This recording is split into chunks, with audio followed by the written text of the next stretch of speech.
ନିଃସଙ୍ଗ ମଣିଷ ଏକ ହୃଦୟସ୍ପର୍ଶୀ କାହାଣୀଟିଏ ଆସନ୍ତୁ ଶୁଣିବା। ଅପ୍ରେଲ ମାସର ଉଦୁଉଦିଆ ଖରାବେଳ। ନାତି ନାତୁଣୀମାନଙ୍କର ସ୍କୁଲ କଲେଜ ସବୁ ଛୁଟି। ଲଞ୍ଚ ପରେ ପରେ ସେମାନେ ନିଜ ନିଜ ରୁମ୍ରେ ମୋବାଇଲ ଉପରେ ଆଖି ଗଡ଼େଇ ବସିଥାନ୍ତି। ଜେଜେମା ସୁନୀତି ଦେବୀ ଘର କାମ ସାରି ହାତ ପୋଛୁ ପୋଛୁ ଛୁଆ ଦୁଇଟା କ'ଣ କରୁଛନ୍ତି ଦେଖି ଆସିବେ ବୋଲି ନାତି ନାତୁଣୀଙ୍କ ରୁମ୍ ଆଡ଼କୁ ଘେରାଇ ବୁଲି ଆସିଲେ। ଏଇ ବୟସରେ ଟିକିଏ ମନ ହୁଏ ପିଲାମାନଙ୍କ ପାଖରେ ଦି ଘଡ଼ି ବସିଯିବା ପାଇଁ, ଦି ପଦ କଥାବାର୍ତ୍ତା ହେବାକୁ ଇଚ୍ଛା ହୁଏ। ସେମାନଙ୍କ ସହିତ ଟିକିଏ ହସି ଖେଳିଦେଲେ ମଣିଷ ନିଜର ବୟସ ଭୁଲିଯାଏ। ପିଲାଙ୍କ ସାଥିରେ ପୁଣି ପିଲାଟିଏ ହୋଇଗଲା ପରି ମନେ ହୁଏ। ନିଜର ଏବଂ ନିଜ ପୁଅ ଝିଅଙ୍କର ପିଲାଦିନର ସ୍ମୃତି ପୁଣି ଆଖି ଆଗରେ ନାଚିଯାଏ। କିନ୍ତୁ ଆଜିକାଲିକା ପିଲାଙ୍କ ପାଖରେ ସମୟ କାହିଁ? ଖରା ଛୁଟିରେ ବି ସ୍କୁଲର ହଲିଡେଜ୍ ହୋମୱାର୍କ ମିଳିଯାଏ।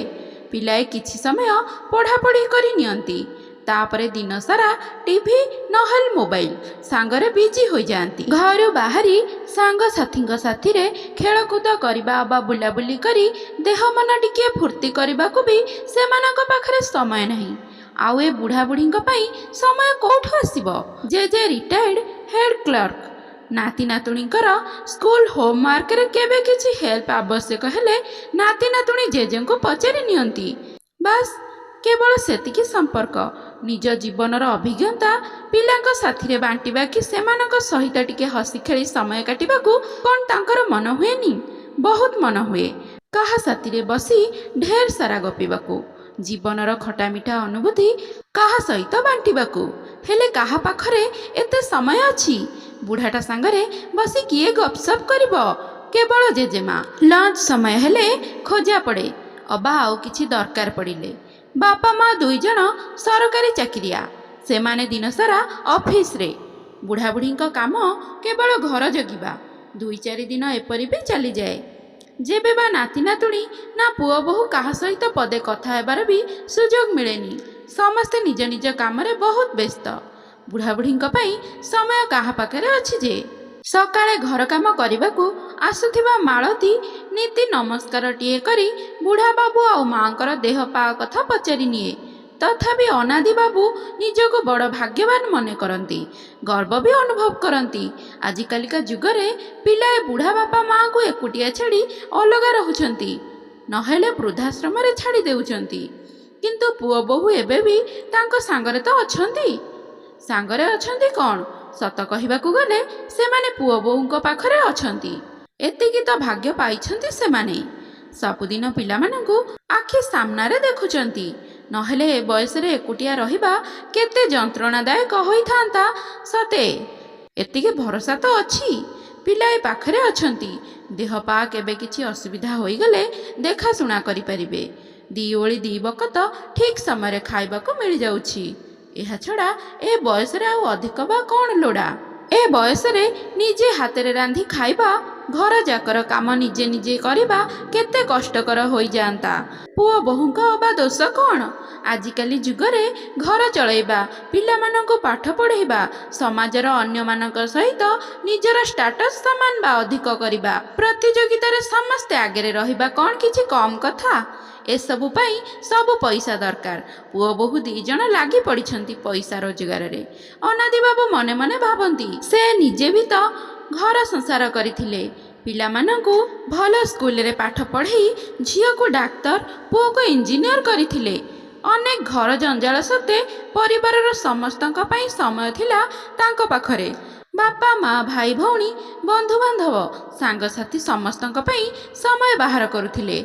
ସନ୍ଧ୍ୟାରେ ଅଫିସରୁ ଫେରିଲା ପରେ ବାପା ମାଙ୍କ ପାଖରେ ଘଣ୍ଟାଏ ଅଧଘଣ୍ଟାଏ ବସି ଯାଉଥିଲେ। ଦେହ ପା କଥା ପଚାରୁଥିଲେ।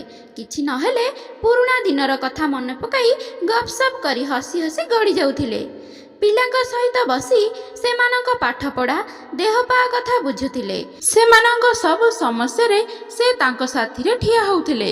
ସେମାନଙ୍କର ସବୁ ସନ୍ଦେହ ଦୂର କରୁଥିଲେ। ସମାଜରେ ଜଣେ ଭଲ ମଣିଷ ହୋଇ ରହିବା ପାଇଁ ଶିଖାଉଥିଲେ। ରାତିରେ ସାରା ପରିବାର ଏକାଠି ବସି ଖାଉଥିଲେ। ଅସଲ କଥା ହେଲା, ଅନାଦି ବାବୁ ଯେଉଁ ସମୟର ମଣିଷ, ସେ ସମୟରେ ମଣିଷ ଆବଶ୍ୟକତା ବହୁତ କମ୍ ଥିଲା। ସମସ୍ତେ ଅଳ୍ପକେ ସନ୍ତୁଷ୍ଟ ରହୁଥିଲେ। ଯାହା ଯେତିକି ମିଳିଗଲା ସେଥିରେ ଖୁସି ହୋଇଯାଉଥିଲେ। ବସ୍ତୁ ଅପେକ୍ଷା ମାନବୀୟ ସମ୍ବେଦନା ତଥା ମାନବିକ ସମ୍ପର୍କକୁ ଅଧିକ ମହତ୍ତ୍ୱ ଦେଉଥିଲେ। ତାଙ୍କ ସମୟରେ ସମ୍ପର୍କ ସବୁଠାରୁ ମହତ୍ତ୍ୱପୂର୍ଣ୍ଣ ଥିଲା। ଲୁଗା ଚିରିଗଲେ କି ଫାଟିଗଲେ ସେମାନେ ସାଥିରେ ରଫୁ ପକାଇ ପୁଣି ବ୍ୟବହାର କରୁଥିଲେ। ସେମିତି ସମ୍ପର୍କରେ ଫାଟ ପଡ଼ିଗଲେ ସେମାନେ ଏକାଠି ବସି ସବୁର ସମାଧାନ କରୁଥିଲେ। କିନ୍ତୁ ଆଜିକାଲିର ମଣିଷ ପାଇଁ ସେ ଲୁଗା ହେଉ କି ସମ୍ପର୍କ ହେଉ, ଥରେ ଫାଟ ପଡ଼ିଗଲେ ସେଥିରେ ଆଉ କେହି ରଫୁ ପକାଇବାକୁ ଭାବୁନି, ବରଂ ସିଧା ରିଜେକ୍ଟ କରି ଫୋପାଡ଼ି ଦେଉଛି।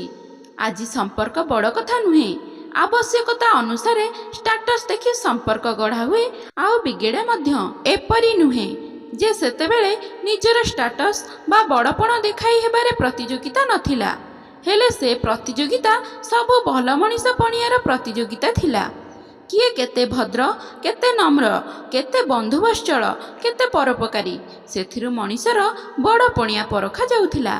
କିନ୍ତୁ ଆଜିର ବସ୍ତୁ ସର୍ବତ୍ର ଦୁନିଆରେ ନିଜର ବସ୍ତୁ ପ୍ରଦର୍ଶନର ପ୍ରତିଯୋଗିତାରେ କାହା ପାଖରେ କେତେ ଧନ ଅଛି, କାହାର କେତେ ବଡ଼ ଘର, କାହାର କେତେ ବଡ଼ ଗାଡ଼ି, ଏସବୁ ମୂଲ୍ୟାଙ୍କନ ହେଉଛି। ମଣିଷ ପଣିଆ ସତେ ମରିଯାଇଛି ସମସ୍ତଙ୍କ ହୃଦୟରେ। ଏହି ଆବଶ୍ୟକତା ଆଜି ଏକ ମହାମାରୀ ପରି ବଢ଼ି ବଢ଼ି ଚାଲିଛି। ତାର ଏମିତି ଘର ତ ମୋର ବି ତାଠାରୁ ବଡ଼ ଘର ହେବା ଦରକାର। ସେ ଅମକ ଗାଡ଼ି ଚଢ଼ୁଛି ତ ମୋର ତାଠାରୁ ଭଲ ଗାଡ଼ି ହେବା ଦରକାର। ତା ପୁଅ ଝିଅ ଅମକ ସ୍କୁଲରେ ପଢ଼ୁଛନ୍ତି ତ ମୋ ପିଲାଏ ତାଠାରୁ ମହଙ୍ଗା ସ୍କୁଲରେ ପଢ଼ିବେ। ସତରେ ଯେପରି ଗୋଟାଏ ପ୍ରତିଯୋଗିତା ଭିତରେ ମଣିଷ ବଞ୍ଚିଛି। ସମସ୍ତେ ସମସ୍ତଙ୍କ ଠାରୁ ଉଚ୍ଚା ଦେଖେଇ ହେବା ପାଇଁ ପାରୁ ପର୍ଯ୍ୟନ୍ତ ପ୍ରୟାସ କରୁଛନ୍ତି। ଏପରି ଧାଁ ଦୌଡ଼ ଭରା ଜୀବନରେ ଗୋଟିଏ ମଣିଷ ପାଖରେ ଅନ୍ୟ ମଣିଷଙ୍କ ପାଇଁ ସମୟ କାହିଁ? ସନ୍ଧ୍ୟାରେ ପୁଅ ବୋହୂ ଅଫିସରୁ ଫେରିଲା ବେଳକୁ ବହୁତ ଥକି ଯାଆନ୍ତି। ତଥାପି ବୋହୂ ରାତିରେ ଖାଇବା ପ୍ରସ୍ତୁତ କରିବା ପାଇଁ ସେ ତାର ରୋଷେଇ ଘରେ ବ୍ୟସ୍ତ ହୋଇଯାଏ। ପୁଅ ଟିଭିରେ ନ୍ୟୁଜ୍ ଚ୍ୟାନେଲ ଲଗାଇ ଦେଇ ଲ୍ୟାପଟପ୍ ନେଇ ବସିଯାଏ। ତଥାପି ତାର କାମ ସରେନା। ପିଲାମାନେ ନିଜ ନିଜ ରୁମ୍ରେ ପାଠ ପଢ଼ା, ନହେଲେ ମୋବାଇଲରେ ବ୍ୟସ୍ତ। ବୁଢ଼ାବୁଢ଼ୀ 2 ଜଣ ନିଜ ରୁମ୍ରେ ଏକୁଟିଆ। କିଏ କେତେବେଳେ ଖାଏ ତାର କିଛି ଠିକଣା ନାହିଁ। ରାତି 9:30 ବେଳେ ଅନାଦି ବାବୁଙ୍କର ଖାଇବା ଅଭ୍ୟାସ, ତେଣୁ ଘଣ୍ଟା ଘଣ୍ଟା ଏପଟ ସେପଟ ହୁଏନି। ଠିକ୍ ସମୟରେ ବୋହୂ ଖାଇବା ବାଢ଼ିଦିଏ। ବୁଢ଼ାବୁଢ଼ୀ 2 ଜଣ ଖାଇ ନିଅନ୍ତି। ଆଜିକାଲି ବାପା ମାଆଙ୍କ ପାଖରେ ସମୟ କାହିଁ? ନିଜ ପିଲାମାନଙ୍କୁ ପାଖରେ ବସେଇ 2 ପଦ କଥା ହେବେ। ସେମାନଙ୍କ ପଢ଼ାପଢ଼ି ଦେହପା ବିଷୟରେ ଖବର ନେବେ କି ସେମାନଙ୍କୁ କିଛି ଭଲ କଥା ଶିଖେଇବେ, କିନ୍ତୁ କେହି ଏହାକୁ ଆବଶ୍ୟକ ବୋଲି ମନେ କରନ୍ତି ନାହିଁ। ପିଲାଏ ତ ଦାମିକା ସ୍କୁଲରେ ପଢ଼ୁଛନ୍ତି, ସବୁକିଛି ସେଇଠୁ ଶିଖିନେବେ। ତା ଛଡ଼ା ଟିଭି କମ୍ପ୍ୟୁଟରରେ ସବୁ ଜ୍ଞାନର ଭଣ୍ଡାର ଠୁଳ ହୋଇଛି। ସବୁଠାରୁ ବଡ଼ କଥା ହେଲା ପିଲାଙ୍କ ପାଖରେ ମୋବାଇଲ ଅଛି, ନେଟ୍ ପ୍ୟାକ୍ ଅଛି। ସାରା ଦୁନିଆର ଜ୍ଞାନ ନିଜ ନିଜର ଆଙ୍ଗୁଠି ମୁନରେ।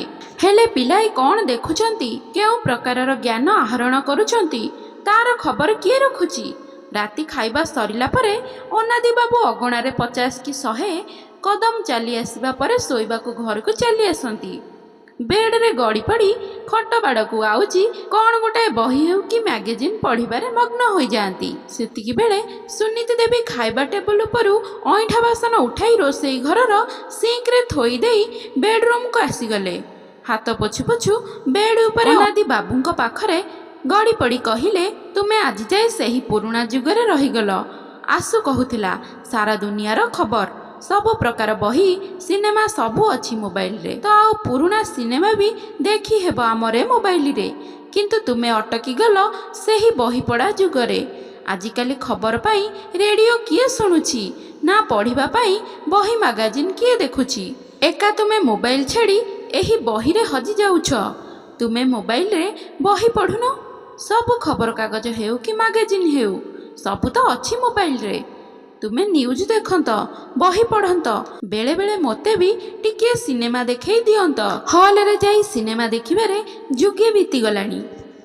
ପିଲାମାନଙ୍କର ଜନ୍ମ ପୂର୍ବରୁ ଆମେ କେତେ ସିନେମା ଦେଖୁଥିଲେ। ତୁମେ ଅଫିସ ଗଲାବେଳେ କହିଦେଇ ଯାଅ, ଚାଲ ଆଜି ସନ୍ଧ୍ୟାରେ ସିନେମା ଦେଖିବାକୁ ଯିବା। ତାପରେ ବାହାରେ କେଉଁ ହୋଟେଲରେ ଖାଇଦେଇ ଆସିବା। ସନ୍ଧ୍ୟାରେ ମୁଁ ଅଫିସରୁ ସିଧା ହଲ୍ ପାଖରେ ପହଞ୍ଚି ଯାଇଥିବି। ନିତ୍ୟାକୁ କହିଦେଇଥିବି, ସେ ତା ରିକ୍ସାରେ ତୁମକୁ ହଲ୍ ପାଖରେ ପହଞ୍ଚାଇ ଦେବ। ମୁଁ ସେଇଠି ତୁମର ଅପେକ୍ଷା କରିଥିବି। ଠିକ୍ 5:30 ବେଳକୁ ତୁମେ ରେଡି ହୋଇଯାଇଥିବ। ଅନାଦି ବାବୁ ଆଖି ବନ୍ଦ କରି ସେହି ପୁରୁଣା ଦିନକୁ ସତେ ଆଉଥରେ ଦେଖୁଥିଲେ। ଆଖି ଖୋଲି ଟିକିଏ ରୋମାଣ୍ଟିକ ହୋଇ ସୁନୀତି ଦେବୀଙ୍କୁ ପାଖକୁ ଟାଣି ନେଇ କହିଲେ, ପୁରୁଣା ଦିନ ମନେ ପକାଇ ଦେଲେ। ସେ ବିତିଗଲା ସୁନେଲି ଦିନ ଗୁଡ଼ିକ ଆଉଥରେ ଫେରି ଆସନ୍ତାନି? ମୋତେ ବଡ଼ ଆଶ୍ଚର୍ଯ୍ୟ ଲାଗେ। ବିନା ମୋବାଇଲରେ ବି ଆମ ଭିତରେ ଯୋଗସୂତ୍ର ସତରେ କେତେ ପ୍ରଖର ଥିଲା। ତୁମେ ଯେତେବେଳେ ରିକ୍ସାରୁ ଓହ୍ଲାଅ ମୁଁ ଚକିତ ରହିଯାଏ। ତୁମେ ମୋ ମନ କଥା କେତେ ସହଜରେ ଜାଣିନିଅ। ମୋ ପସନ୍ଦ ନା ପସନ୍ଦ ସବୁ ତୁମକୁ ଜଣାଥାଏ। ମୁଁ କ'ଣ ଭାବୁଛି, କ'ଣ ଚାହୁଁଛି ତାହା କହିବା ଆଗରୁ ସବୁ ତୁମେ ଆଗୁଆ ଜାଣିନିଅ। ସିନେମା ହଲ୍ ପାଖରେ ମୁଁ ତୁମକୁ ଯେଉଁ ଶାଢ଼ୀରେ ଦେଖିବାକୁ ଭାବିଥାଏ ତୁମେ ଠିକ୍ ସେଇ ଶାଢ଼ୀ ପିନ୍ଧି ଆସିଥାଅ। ସତ କୁହ, ମୋ ମନ କଥା ତୁମେ କେମିତି ଜାଣିଯାଅ? ସୁନୀତି ଦେବୀ ଅନାଦି ବାବୁଙ୍କ ବାହୁବନ୍ଧନରୁ ମୁକୁଳି ଯାଇ ଫିକ୍ କିନା ହସିଦେଲେ। ଯେତେବେଳେ ନୂଆ ବୋହୂଟିଏ ହୋଇ ଆସିଥିଲେ ସେତେବେଳେ ଯେମିତି ଦୁଷ୍ଟାମୀର ହସ, ଠିକ୍ ସେମିତି ମିଠା ହସ ଧାରେ ମୁହଁରେ ତାଙ୍କର ଝଲସି ଉଠୁଥିଲା। ଫରକ ଖାଲି ଏତିକି ଥିଲା, ସେତେବେଳେ ତାଙ୍କ ମୁହଁରେ ମୁକ୍ତା ପରି 32 ଦାନ୍ତ ଥିଲା, ଆଉ ଏବେ ଆଗ ପଛ ଉପର ତଳ ସବୁ ମିଶେଇ 10ଟା ବି ବଞ୍ଚିନି। ତଥାପି ପାକୁଆ ପାଟିର ଏଇ ହସରେ ଏବେ ବି ସେତିକି ମିଠା ଅଛି ଯେତିକି ଆଗରୁ ଥିଲା। ସେମିତି ହସ ହସ ମୁହଁରେ ସୁନୀତି ଦେବୀ କହିଲେ, ବୁଝିଲ, ଆମ ସମୟରେ ମୋବାଇଲ ନଥିଲା ପରା। ଛାଡ଼ ସେ କଥା, ସିନେମା ନହେଲେ ନାହିଁ। ତୁମେ ତୁମ ମୋବାଇଲରେ ବହି ପଢ଼ିବା ଆରମ୍ଭ କରିଦେଲେ ମୋର ଅଧା କାମ କମ୍ ହୋଇଯାଆନ୍ତା। ଚଷମାର କାଚ ପୋଛୁ ପୋଛୁ ଅନାଦି ବାବୁ ଆଶ୍ଚର୍ଯ୍ୟ ହୋଇ ସୁନୀତି ଦେବୀଙ୍କ ମୁହଁକୁ ଚାହିଁ ପଚାରିଲେ, ମୋବାଇଲରେ ବହି ପଢ଼ିଲେ ତୁମର ଅଧା କାମ କେମିତି କମ୍ ହୋଇଯିବ? ସୁନୀତି ଦେବୀଙ୍କ ପାଖରେ ଉତ୍ତର ଯେପରି ଆଗରୁ ପ୍ରସ୍ତୁତ ଥିଲା। ସଙ୍ଗେ ସଙ୍ଗେ କହିଲେ, ତୁମେ ବୁଢ଼ା ହୋଇଗଲଣି, ସବୁକିଛି ଜଲ୍ଦି ଭୁଲି ଯାଉଛ। ବହି ପଢ଼ି କେତେବେଳେ ବାରାଣ୍ଡାରେ ଆରାମ ଚୌକି ଉପରେ ତ କେତେବେଳେ ବୈଠକର ସୋଫା ଉପରେ, କେବେ ଖାଇବା ଟେବୁଲ ଉପରେ ଛାଡ଼ି ଭୁଲି ଯାଉଛ। ପଛରେ ସୁନି ସୁନି କରି ଡାକ ପକାଇବ, ବହିଟା କୋଉଠି ରହିଲା ବୋଲି ପଚାରି ହେବ। ଖୋଜିବା କାମ ତ ମୋର ନା। ଏଠୁ ସେଠୁ ବହି ଉଠାଇ ପଢ଼ା ଟେବୁଲ ଉପରେ ସାଇତିବାରେ ମୋର ଅଧା ଦିନ ଚାଲିଯାଉଛି। ଅନାଦି ବାବୁ ଟିକିଏ ହସି କହିଲେ, ଆଗେ ସେଇ ପୁରୁଣା ଲ୍ୟାଣ୍ଡଲାଇନ୍ ଫୋନଟାରେ ଅଭ୍ୟାସ ଭୁଲି ହେଉନି ଆଜି ଯାଏ। ତା ଛଡ଼ା ଫୋନର କାମ ବା କ'ଣ? କେବଳ ଦରକାର ହେଲେ କାହା ସାଙ୍ଗେ 2 ପଦ କଥାବାର୍ତ୍ତା ହୋଇଯିବା, ବାସ୍ ଏତିକି।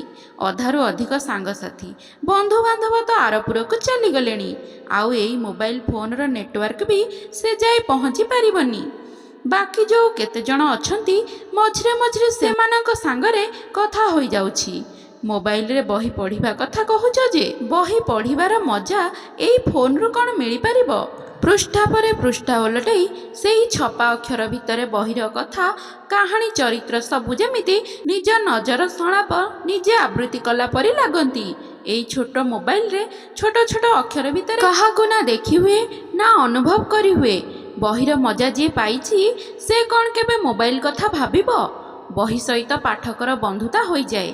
ପାଠକ ବହି ପଢ଼େ, ସାଇତି ରଖେ, ସେମାନଙ୍କର ଯତ୍ନ ନିଏ। ଯେତେବେଳେ ଏକୁଟିଆ ଅନୁଭବ କରେ ବହିମାନଙ୍କ ସହିତ ବସିଯାଏ ଯେପରି ପୁରୁଣା ବନ୍ଧୁଟିଏ। କିନ୍ତୁ ଆଜିର ମଣିଷ ସତେ ଯେପରି ନିଃସଙ୍ଗ ହୋଇଯାଇଛି। ସେ କେବଳ ନିଜେ ନିଜ ସହିତ ବନ୍ଧୁତା କରିନେଇଛି। ନିଜ ବ୍ୟତୀତ ଆଉ କାହା ସହିତ ତାର କିଛି ସମ୍ପର୍କ ନାହିଁ। ଏବେ ମଣିଷର ସବୁ ସମ୍ପର୍କ ବେତାର ହୋଇଯାଇଛି। ହୃଦୟ ସହିତ ହୃଦୟର ଯୋଗାଯୋଗ ନାହିଁ। ନ କହିଲେ କେହି ଶୁଣୁନି, ବୁଝେଇ ନ କହିଲେ କେହି ବୁଝୁନି। କାହା ସହିତ ବସିବା ଉଠିବା, 2 ପଦ କଥା ହେବା, ଦୁଃଖ ସୁଖ ବାଣ୍ଟିବା ମଣିଷ ପୂରାପୂରି ଭୁଲି ସାରିଲାଣି। ଆଜିକାଲି ମଣିଷର ଏକମାତ୍ର ବନ୍ଧୁ ମୋବାଇଲ। ସେ ସାଥିରେ ଥିଲେ ଆଉ କାହା କଥା ମନେ ପଡ଼େ ନା। କିନ୍ତୁ ସେତେବେଳେ ଆମ ପାଖରେ ମୋବାଇଲ ନଥିଲା, ତଥାପି ନ କହିବି ଅନେକ କଥା ଶୁଣି ହେଉଥିଲା, ନ ଶୁଣିବି ଅନେକ କଥା ବୁଝି ହେଉଥିଲା। କାରଣ ସେ ସମ୍ପର୍କ ପାଇଁ କିଛି ନେଟୱାର୍କର ଆବଶ୍ୟକତା ନଥିଲା। ହୃଦୟ ସହିତ ହୃଦୟ ଯୋଡ଼ି ହୋଇ ରହିଥିଲା। ସମ୍ପର୍କ ସବୁ ଆତ୍ମାର ଥିଲା। ସବୁଠାରୁ ମଜା କଥା କ'ଣ ଜାଣିଛ? ମୋବାଇଲ କମ୍ପାନୀର ଆଡ଼ଭାର୍ଟାଇଜରେ ସେମାନେ ଲେଖନ୍ତି କନେକ୍ଟିଂ ପିପୁଲ। ଆମେମାନେ ମଣିଷ ସହିତ ମଣିଷର ସମ୍ପର୍କକୁ ଦୃଢ଼ କରୁ। କିନ୍ତୁ ବାସ୍ତବରେ ମୋବାଇଲ କ'ଣ ମଣିଷର ସମ୍ପର୍କକୁ ଦୃଢ଼ କରୁଛି? ମା ମୋବାଇଲ ଭିତରେ ଏପରି ହଜିଯାଉଛି ଯେ ଛୋଟ ଛୁଆକୁ ଭୋକରେ କାନ୍ଦୁଥିଲେ ବି ମା ଜାଣିପାରୁନି। ପାଖ ବଖରାରେ ଶୋଇଥିବା ବୁଢ଼ା ବାପା ମା କାଶି କାଶି ବେଦମ ହୋଇଗଲେ ବି କାହାକୁ ଶୁଣାଯାଉନି। ଫେସବୁକ୍, ଟ୍ୱିଟର ଏବଂ ଅନ୍ୟ ଅନେକ ସୋସିଆଲ ସାଇଟ୍ରେ ହଜାର ହଜାର ବନ୍ଧୁ ଫଲୋଅର୍ସ ଥାନ୍ତି, କିନ୍ତୁ ସେହି ବନ୍ଧୁମାନେ ବାସ୍ତବ ଜୀବନରେ କ'ଣ ଏତେ ନିଜର ହୋଇପାରନ୍ତି?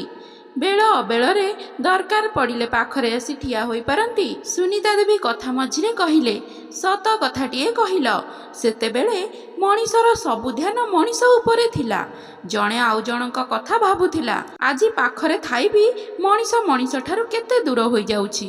ପତି ପତ୍ନୀ ଗୋଟିଏ ଘରେ ରହନ୍ତି, ଗୋଟିଏ ବେଡ୍ରେ ଶୁଅନ୍ତି, ହେଲେ ପରସ୍ପର ସହିତ କେତେ ସମୟ କଥା ହୁଅନ୍ତି। ଦିନ ସାରା କାମ ସରିଲା ପରେ ମୋବାଇଲ।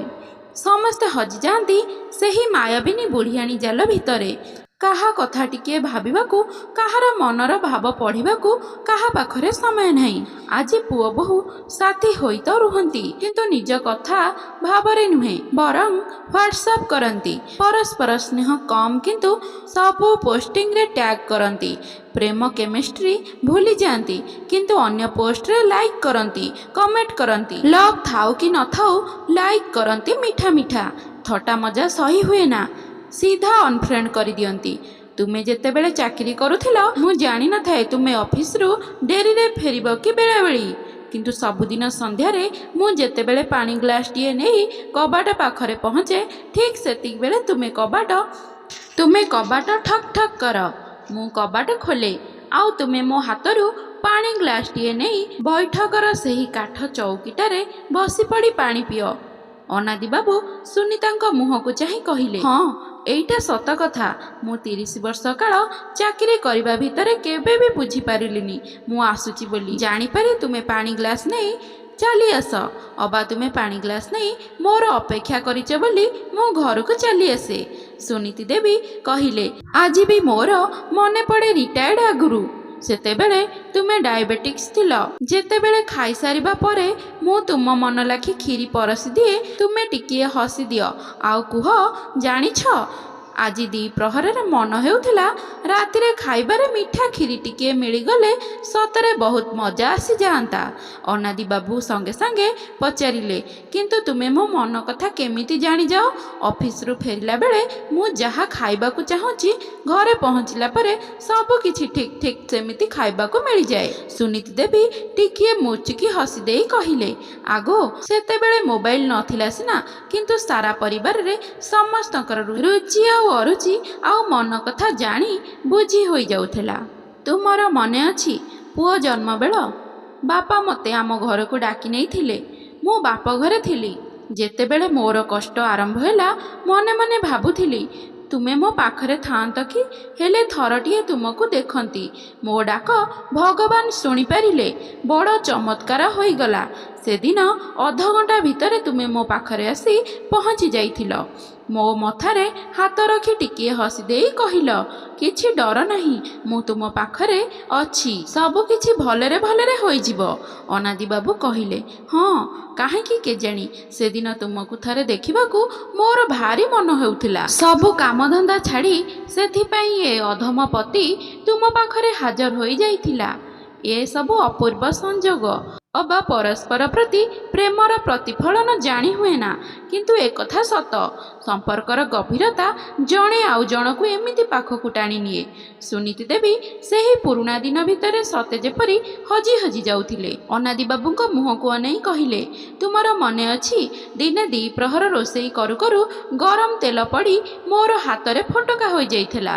ଆଉ ସେହିଦିନ ସନ୍ଧ୍ୟାରେ ଯେତେବେଳେ ଅଫିସରୁ ଫେରିଲ, ତୁମ ହାତରେ ବର୍ଣ୍ଣଲ ଟ୍ୟୁବ୍ ଥିଲା। ମୁଁ ଯେତେବେଳେ ପଚାରିଲି ମୋ ହାତ ପୋଡ଼ିଗଲା ବୋଲି ତୁମେ କେମିତି ଜାଣିଲ, ତୁମେ ଆଶ୍ଚର୍ଯ୍ୟ ହୋଇ ମୋ ମୁହଁକୁ ଚାହିଁ କହିଲ, ମୋ ହାତ ଜଳିଯିବା କଥା ତୁମେ ଜାଣିନ, କିନ୍ତୁ ତୁମକୁ ଲାଗିଲା ଘରେ ବର୍ଣ୍ଣଲ ସରିଯାଇଥିବ। ପୁଣି କେତେବେଳେ ଇମର୍ଜେନ୍ସି କାଳେ ଦରକାର ପଡ଼ିଯିବ, ସେ କଥା ଭାବି ବଜାରରୁ କିଣି ଆଣିଥିଲ। ଜେଜେମା ମୁରିକି ହସିଲେ। ଲାଜେଇ ଲାଜେଇ ଜେଜେଙ୍କ ହାତକୁ ଧରିଲେ। କହିଲେ, ହଁ, ଆମ ସମୟରେ ଖାଲି ପ୍ରେମ ଥିଲା, ହେଲେ ମୋବାଇଲ ନଥିଲା। କେବଳ ତୁମେ ଥିଲ, ମୁଁ ଥିଲି, ଆଉ ଆମ ଭିତରେ ଗଭୀର ପ୍ରେମ ଭରିଥିଲା। ଅନାଦି ବାବୁ ସୁନୀତି ଦେବୀଙ୍କ ଆଖିରେ ଆଖି ମିଳେଇ କହିଲେ, ଆଜି ସମୟ ବହୁତ ଆଧୁନିକ ହୋଇଯାଇଛି, କିନ୍ତୁ ସବୁକିଛି ବଦଳି ଯାଇଛି। ଆମର ବୟସ ସରି ସରି ଆସୁଛି, ଜୀବନରେଖା ଏବେ ଗୋଟିଏ ଗାରରେ ଝୁଲୁଛି। ସୁନୀତି ଦେବୀ କହିଲେ, ହେଇ ଦେଖିଲଣି, ଗପସପ୍ କରୁ କରୁ ରାତି 10:30 ବାଜିଲାଣି। କଥା ଭୋଳରେ ମୁଁ ତୁମ କ୍ଷୀର କଥା ଭୁଲି ଯାଇଛି। ରୁହ, ତମ ପାଇଁ କ୍ଷୀର ଗରମ କରି ନେଇ ଆସୁଛି। ଭାବୁଛି ବିନା ଚିନିରେ କ୍ଷୀର ପିଇ ପିଇ ତୁମେ ବୋର୍ ହୋଇଯିବଣି। ଆଜି କ୍ଷୀରିରେ ଟିକିଏ ମହୁ ମିଶେଇ ନେଇ ଆସିବି, ତୁମର ଟେଷ୍ଟ ଟିକିଏ ବଦଳିଯିବ। ଅନାଦି ବାବୁ ସୁନୀତି ଦେବୀଙ୍କ କଥା କାଟି କହିଲେ, ଆରେ ତୁମେ କେମିତି ଜାଣିଲ? ମୁଁ ଏବେ ସେଇ କଥା ଭାବୁଥିଲି, ତୁମକୁ କହିବି ବୋଲି ମନେ ମନେ ଭାବୁଥିଲି। ବିନା ମିଠାରେ କ୍ଷୀର ପିଇବାକୁ ଭଲ ଲାଗୁନି, ହେଲେ ତୁମେ ମୋର ମନ କଥା କହିଦେଲ। ସୁନୀତି ଦେବୀ ପାକୁଆ ପାଟିରେ ଟିକେ ହସିଦେଇ କହିଲେ, ଆମ ସମୟରେ ମୋବାଇଲ ନଥିଲା, ହେଲେ ମନ ପଢ଼ିବାକୁ ଉଚ୍ଚ ଶକ୍ତିଶାଳୀ ସିକ୍ସ ସେନ୍ସ ଥିଲା। ବୁଢ଼ାବୁଢ଼ୀ ଦୁଇଜଣ ପରସ୍ପର ମୁହଁକୁ ଚାହାଁ ଚାହିଁ ହୋଇ ହୋ ହୋ ହୋଇ ହସି ଉଠିଲେ। କାହାଣୀଟି ଏତିକି, ମୋ ଗପ ପେଡ଼ି ସେତିକି। ଆଶା କରୁଛି ଆପଣଙ୍କୁ ଏହି କାହାଣୀଟି ହୃଦୟକୁ ଛୁଇଁଥିବ। ଯଦି ଛୁଇଁଛି, ଲାଇକ୍, ସେୟାର, ସବସ୍କ୍ରାଇବ୍ କରିବାକୁ ଜମା ଭୁଲିବେନି। ଆଉ ଗୋଟେ ସୁଇଟ୍ କମେଣ୍ଟ ଦେବାକୁ ବି ଜମା ଭୁଲିବେନି। ରହୁଛି, ଧନ୍ୟବାଦ, ଜୟ ଜଗନ୍ନାଥ।